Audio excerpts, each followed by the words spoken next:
Alright, so welcome to The Last of Us Part 2 Remastered. So here we are back again on one of my favorite game series of all time. Alright, so I think the plan today is we're gonna hop into the Lost Levels. I don't know how long they go for, but I guess I'll just play them until I finish it. And then maybe I might check out No Return and the story. I didn't plan to do a series on the story because I've already done it twice, but who knows if you guys are interested in a story playthrough again? I'm down. And lastly, I just want to say, I know a lot of people got early access to this game. They got it like 2 days early, I think. So if you're here and clicked on my video, I just want to give a big thanks. I really do appreciate it. Alright, so let's do it. Lost Levels. So there's only 3. So there is the Jackson Party, Seattle Sewers, and The Hunt. I guess we'll start from the top. You're about to play an unfinished level from The Last of Us Part 2. Oh my god, is that the guy that made the TV show? The reason we added this section No way, is there are a Drucky. few sequences, and we picked the 3 of the best ones that we cut from the game. You know, often we build a game that's much bigger than what ends up being the final product.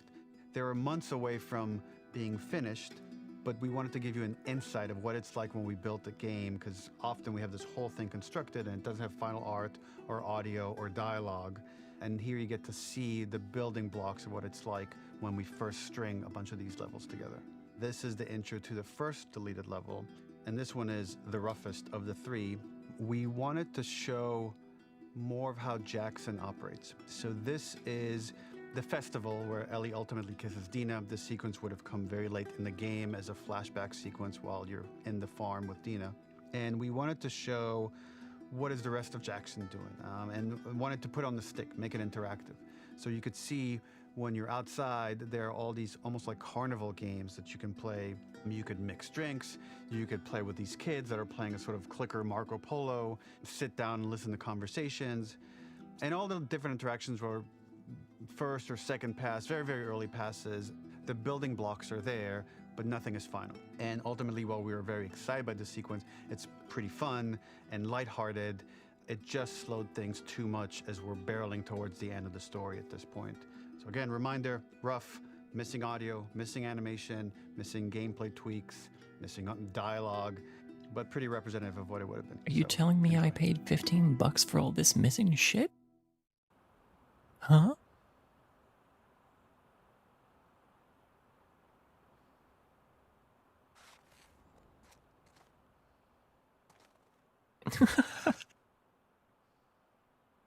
Oh god, that is so awkward.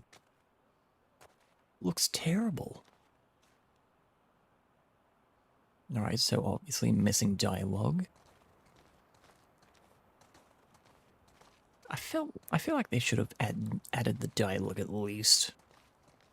We got fucking speech Originally, bubbles? This level was going to transition us to farm. We Oh, would it's like go a all the way through dev this commentary. dance where Ellie and Dina share their first kiss. Then we would play through farm, and when Ellie plays the guitar at night, she would remember the Seth incident. So, the opening for this was a little tricky. We needed it to match at least a little what you might expect emotionally coming from prior beats, because we were already purposefully disorienting you in time and space. Remember, you just came from this huge fight. To jump straight into it would have been a little too jarring. After some back and forth, we rooted it in Ellie's nerves, calling back to her hands shaking in the theater. But this Fucking time, for a love this much more building. innocuous reason we'll find out later. She's nervous because she has a crush on Dina, who is the only reason why she's here at the dance. This fucking... I love this. I know it's purposefully left like this, but it's fucking hilarious.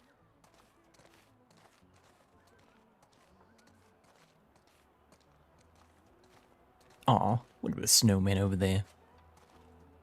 Someone had fun making that. Something we really wanted to do was highlight the way their lives had turned upside down since she went down this path. We had this idea of recontextualizing all of our usual gameplay mechanics that were designed for really violent ends. The workbench, door bashes, throwable weapons, and even the infected, which is my personal favorite.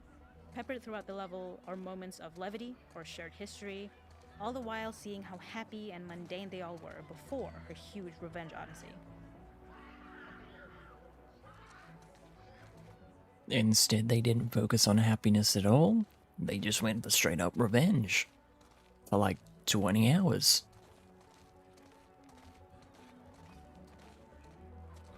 Also, Ellie's model looks like the part 1 model.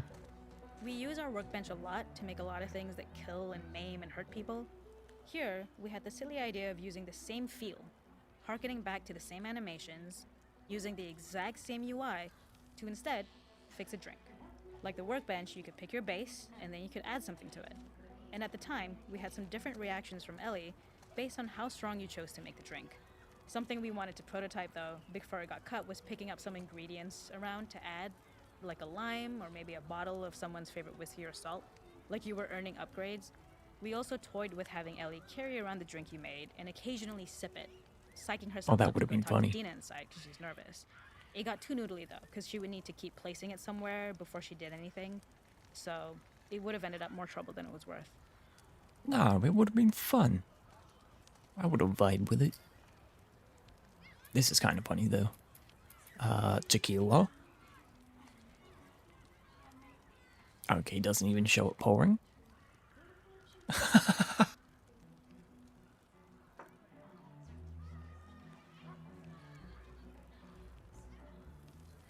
Is that it? That's all they got to? This is the unfinished version? I feel like they could have done more there and it would have been the unfinished version.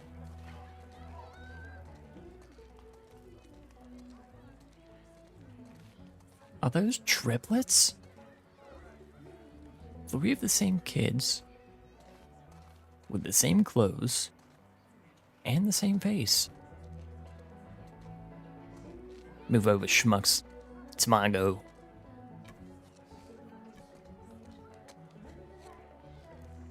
Yo, back up, kid. Yay! Damn, Ellie, put your back into it.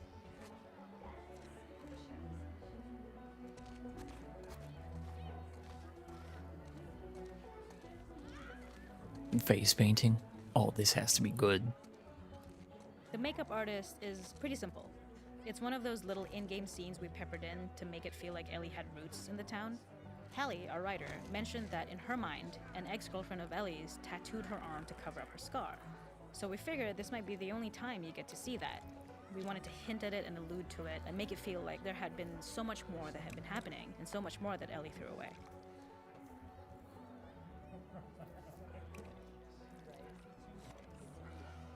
No way, this is some sick John Cena face paint? Why couldn't they have added the face paint at least? They added a bench? This guy could just be floating. Kinda is though, actually, if you look at his feet.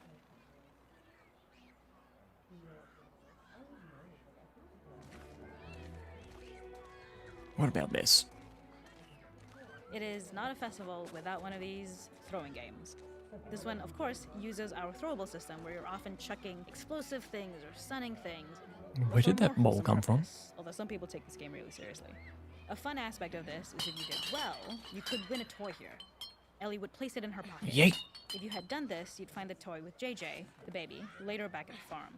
When we cut this, The hell? toy made it through anyway because it was so cute. It is the same one you see on the tractor at the farm. Ollie the elephant. Oh. That would have been the origin story of the toy? This is one of my favorite sections because I think that it achieves both the slice of life aspect of Jackson while also being a stark reminder of how dark the world that they live in really, really is. That's a To shit attract hiding attention spot. and curiosity, one of the kids was supposed to make this adorable, messed up little clicker impression, and the others would giggle. We tried a version where if you got close enough, the kid might try and follow you a little before turning back. Since clickers are blind and move by echolocation, for this game of messed up tag, Ellie must close her eyes and listen for when the children give themselves away. The thought was that these kids are in relative safety. I'll get wrecked. They still grow up with the Bay hug. dangers of clickers and runners, and all those lessons would embed themselves in the games that they play. When the festival got cut, they tried to preserve He this looks so moment and pissed move off. into the front of the game, where the snowball fight is, as a tutorial. However, being in the headspace of a clicker doesn't really teach you how to deal with them. Hey, Eventually, you little shits. it evolved, and they instead made the snowball fight, which was, I think, way more effective. For me, it's character illuminating that not only does Ellie know this game, she plays along.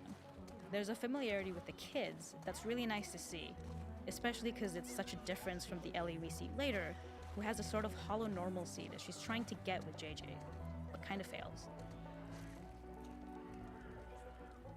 Damn, dude, you gotta watch the flank, bro.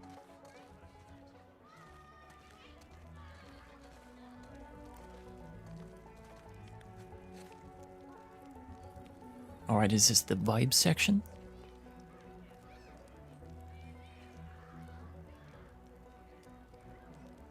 What was it? What is up with that guy's hand?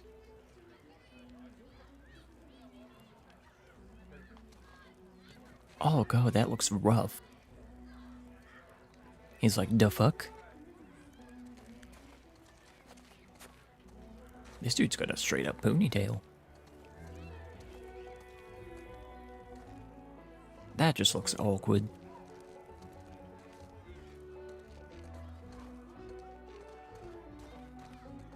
There's a hidden spot at the back that was just a bit of fun. It was highlighting Jackson's normalcy with something we would find in a real world. In the back, you would find teenagers finding some alone time with each other in a dark corner these of two? a party. It was rewarding the player for peeking into a hidden corner, but ultimately redirecting them back to the festival. We also had versions of them smoking weed here, despite Maria's consternation, probably having gotten it from Eugene.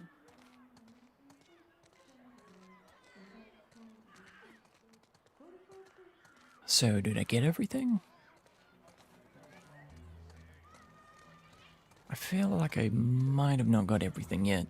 Here we go.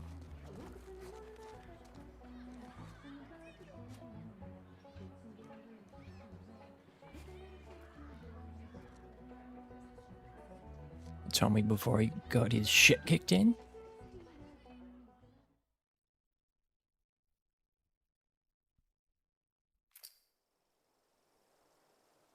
Alright, so that was the first one. Honestly, pretty fun.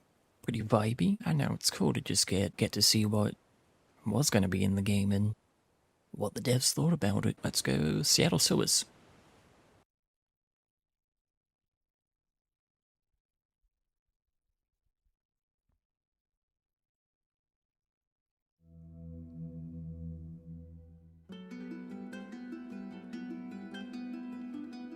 In this second deleted level, which is an extended sequence of the sewers in Seattle, this comes on the heels of where Ellie goes into a building and she survives an attack by stalkers and gets thrown out of a window and gets swept away by the current. And then we cut this section that used to be there in the final game. Now you will get to play it. So this was a way to get a bit more interesting puzzles, interesting traversal, figure out how Ellie can navigate the sewers with the fighting current. Ultimately, with a lot of these levels and these sequences, the reason why we cut them more for pacing purposes. But here it is for you in this very kind of raw form that part of it will feel finished, parts of it will feel like assets are missing as far as audio, animation won't be final, but it's a glimpse into what a game looks like when it's months away from finishing. Enjoy.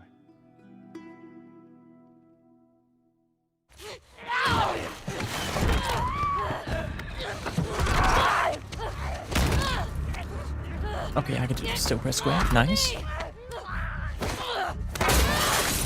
And there we go.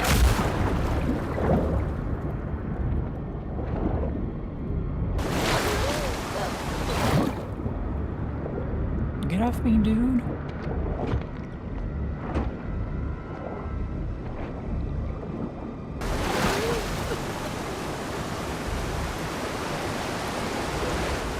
Yeah, so this wasn't even in the final game.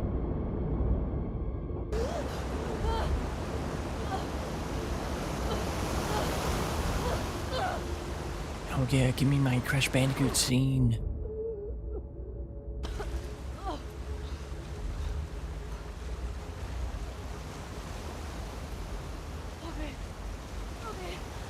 Yay, we get dialogue.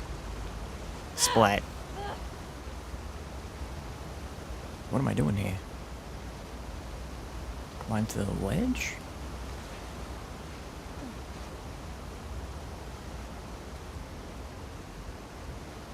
I honestly feel like this kind of would have been good in the final game. This level, internally known as Fine Nora, was quite long in duration as we had to make Ellie traverse a far distance to the opposite side of downtown Seattle. The sewer section was originally longer than what we released the game with, approximately 10 minutes more. This was one of the few areas 10 minutes more, that's nothing. Part of a traversal puzzle. The player has to go upstream to use the current to get to the platform to reach the other side. We mostly cut this mechanic game wide, however it remained in essence in the section swimming to the aquarium as Ellie when you were avoiding the waves. Alright. When players reach the doorway and enter into the room, they're faced with a dead end. The real reason for this dead end room is that on the reversal, when exiting back out of the doorway, players are faced with the route onwards. A pipe that they'd not been able to see when they were swept past it on the way in, and something that was hidden from view when on the side platforms. Fucking genius. The intention here being that the only option is to go off the standard path in order to search for a way out. Jump it. Why is it giving me materials? Like I'm gonna use them. Throughout the rest of the level, we also used light to indicate to the player that they were heading in the right direction. At each turn, Oh, however, this shit we blocked again. the direct route forward. Players would know that they just have to keep finding alternative paths, promoting those feelings of being desperate and trapped. We slowly introduced the player to consider climbing into smaller pipes and crouching in these tight spaces. This is to slowly build up and to out. and encourage the player keep to going climb up into and out. such a small pipe that they'd have to be crawling on their stomach, which is something that the player previously may not have recognised as a playable space, let alone the desired route they need to take. I feel like these dialogue pieces go for way too long and you're just sitting We here. added a tiny space just to reward the player's exploration with a pickup item, and we made sure it was something that made sense that you'd find in this area. A canister and all the garbage that had been washed into the sewers from the surface.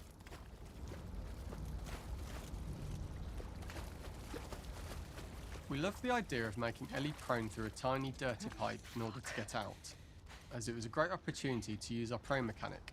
The unique camera setup was created to support crawling in these pipes, as the standard prone camera is much higher above the player. We also created custom collision in order for Ellie to manoeuvre in these tight spaces easily. Initially, the I feel like oblong Bruce collision Willis in capture Die of the Hard. character caused issues crawling around corners. We put extra effort into the custom corner collision, so the movement experience is as smooth as the main game. In order for the player to feel cramped, claustrophobic and desperate, we'd been enforcing the traversal mechanics that allow for a tight environment which promote these feelings. Yeah, not We getting up there. introduced the use of the squeeze through so that we can keep the player feeling enclosed and tight, but without repeating the same geometry. Here we change from low ceilings with wider walls to high ceilings and tight walls to change up the spatial pacing and keep the level from repeating itself. That's good, you don't want a repetitive level. Shitty place to die. Dude, facts. Like, I don't just want to crawl through tiny little holes for like 2 minutes. Originally, we had the waterline much higher here, so players had to swim through this tight tunnel. However, from watching user test feedback, it was occasionally causing people to discount the route entirely and turn back on themselves. So to avoid any risk of this happening in the final game, we present a lower water level so the tunnel is easy to see and commit to using. Come on. Although this isn't as impactful without the prone swim, it's the better decision as it means a smoother experience for the player with no backtracking frustration. A really high water level causes Draw the backtracking? player towards this pipe as it's seemingly the route out of the tight space. Fairly soon it is obvious that this path is blocked. If the player goes all the way up to the bars that block the path, they are rewarded with a pickup so this journey doesn't feel wasted. It's Love it. important to encourage the player to try to progress along this path so that they would subtly be thinking of progress in this direction. We hint to the player that there is a bigger, new space beyond this pipe by showing the player the waterfall. This helps players consider the other route when they don't know how far the tunnel is or whether they'd make it. Wait, so they're saying the higher water level here causes people not to see this? And a result, they backtrack this way.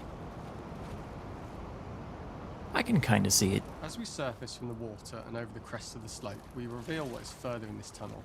a clicker that's sprouted and fungus has grown on the sides of the pipe. Oh, spoiler, It dude. was great to see people who use the tested this area becoming increasingly worried as we forced the player to squeeze past the fungus and inches away from the clicker's face, all the time not being sure whether the clicker might be alive or attack them. Although we aren't as cruel as to force a clicker attack in such close proximity, we do have a payoff for this moment. This clicker momentarily turned into Joel to show Ellie's PTSD from what happened to Joel at the start of the game. Ultimately, we decided to save this moment for the farm level, as it was more impactful there because it could become the centerpiece of that experience. Whereas in the sewers, we weren't able to make it as much of a narrative point and give it the breathing room and reaction time that it deserves, given the tight space. Dude, I actually would have liked that in the main game.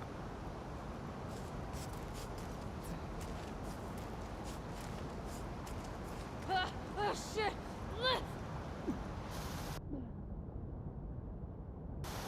I mean, a PTSD clicker that turns into Joel.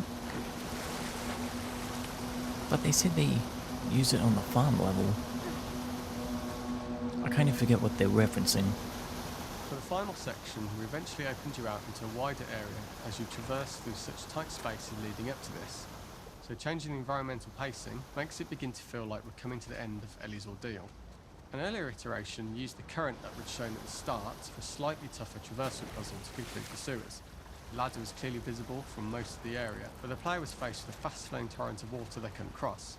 If the player attempted to jump into the water, they were not able to swim across the ladder due to the water's speed, but instead they had to traverse the pipe running along the top of the space in order to get across the water. Alright, I see.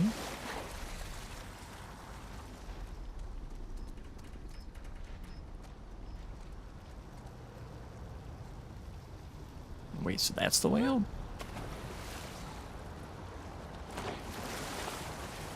I feel like a nice little throwback would have been to add like the floating pallets from the first game. But I mean, like, what use would they be? Ellie can swim now. Nasty.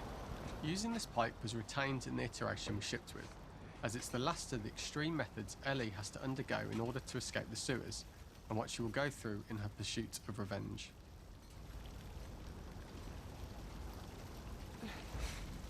Oh, you have to prone.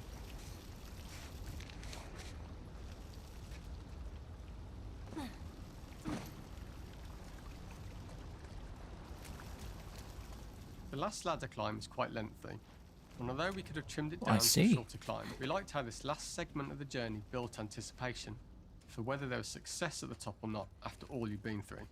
Ultimately, the ladder exits out into the subway station, which is how it connects in the final game. Ellie then has to find her way to the hospital from here, crossing paths with the scars for the first time. Yeah, the first Scar encounter where you get fucking jump scared by a dude with a crossbow. Honestly, I would have liked this in the main game. I didn't really see this one being much of a problem. I mean, but I guess they said it was pacing issues. I don't know, I kind of vibe with it. So now we try the last one, the hunt.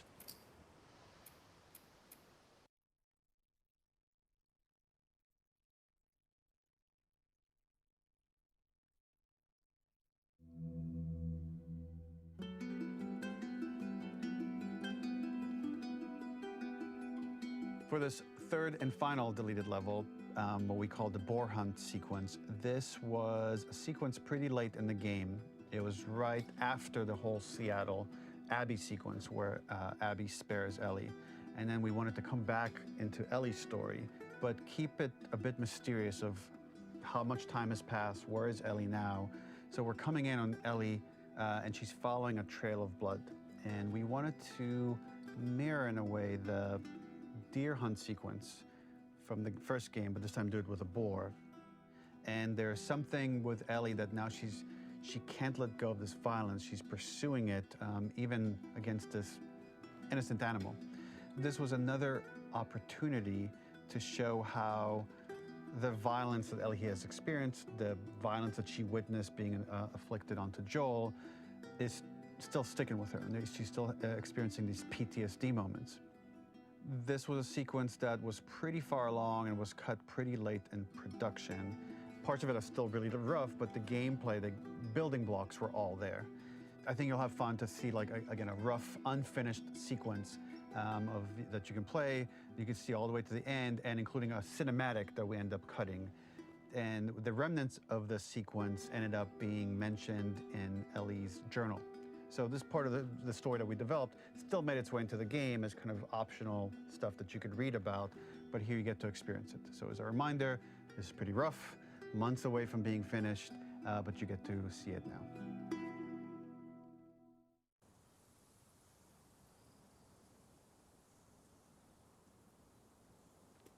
So, alright. So what I'm getting at is, is this after the final Abby fight? No, I think it's after the movie theater fight. Was one of the hardest levels for me to work on. It was a huge challenge with the systems that we had, and we kept trying, but it never felt quite right. Originally, the level happened after the Jackson Festival, which also got cut, but before Farm.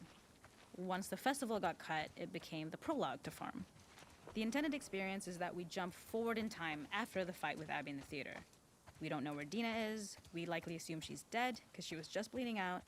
Ellie is alone. Her hair is short. So maybe this is the future or the present. In early iterations of the fight, it was more arena-like. Did I just skip that? The player slowly whittles down the boar's health.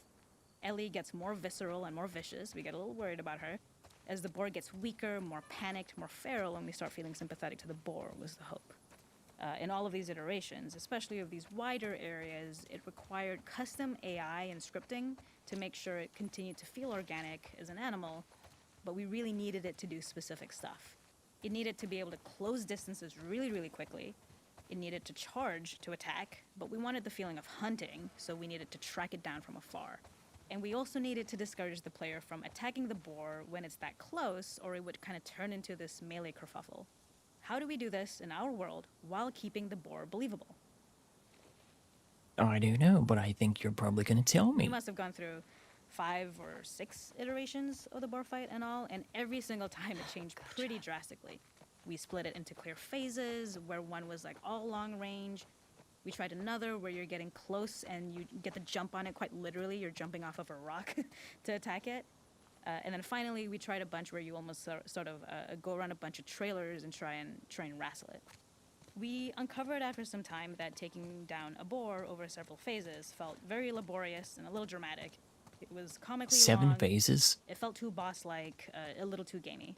We decided to cut the first few phases, and we opted for a cold open after the boar had already been hurt off-screen. So that allowed us to focus on feeling like we're closing in on prey and to introduce the boar when it was at its most dangerous. Already hurt, already feral, much too close for comfort. And so the thinking was it would bring us more into Ellie's mindset. Is this really hunting for food, or is she hunting for some other reason? Is she hunting because she's pissed? This is kind of a good area for a thumbnail. Let me just get that text bubble out of the way. Bam. That looks nice.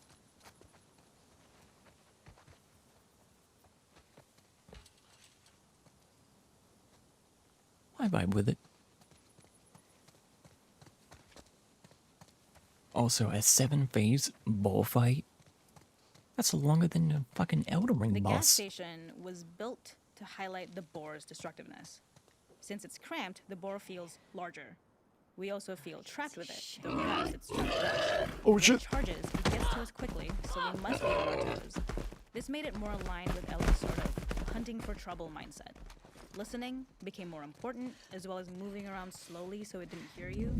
Could you spot it or heard you? And could you Oh my god, that is so loud. get a shot off quickly Holy enough shit, that's so you so could dodge out of the fucking way? loud. Or is the shot worth the cost after? It feels like a gamble. By the end of the fight, everything would likely be the boar would burst through the back, and Ellie would follow it and finally enact revenge. Revenge. This is for Joel, fucker.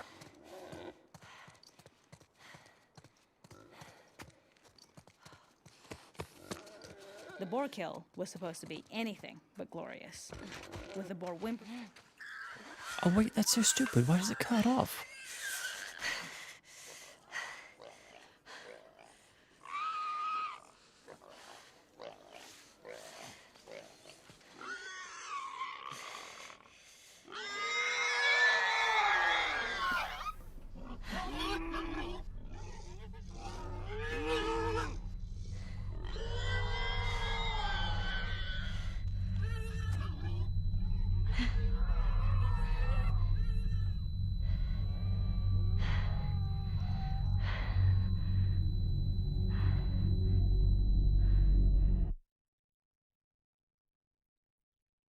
I totally feel what they were going for with that. It totally made me feel like a piece of shit for shooting the ball. So mission achieved, naughty dog. So that is all of the lost levels. Honestly, it was pretty fun to see. I don't know, the thoughts and the reasoning behind, I don't know, why some levels get cut and why they don't use them. It's interesting. I liked it.